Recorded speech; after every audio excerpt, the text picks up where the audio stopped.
This is the National Science Foundation C-130 aircraft, and right now we have it stuffed with instrumentation. A plane that will help us understand more about wildfire smoke, what's in it, and ultimately, what are we breathing? Western wildfires are a big air quality issue. I don't think that's a surprise to anyone living in Colorado. Learning more means flying straight into the smoke. The team, led by CSU Assistant Professor Emily Fisher, is getting ready for a month-and-a-half-long study, using this plane to measure different particles and gases that are released into the air during a fire. On the plane right now is basically an atmospheric chemistry lab. Even though this airplane is essentially a flying chemistry lab, all of the instruments on board had to be retrofitted specifically for this mission.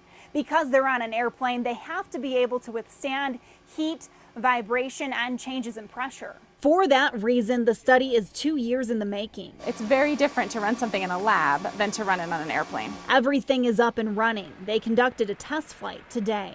Pictures from that flight show the spring fire burn scar, by far the largest wildfire in Colorado this season. There was a little bit of elevated CO up to like 160 ppb. The plane will fly over wildfires across the West, coordinating their mission with fire officials to make sure they aren't getting in the way. And the goal of this is for us to sample as many different fires at as many different times of day, under as many different conditions as possible, so we get sort of the lay of the land in terms of smoke chemistry. The tools on board allow researchers to collect real-time data, and what they find will help improve air quality forecasts, telling us more about the air we're breathing.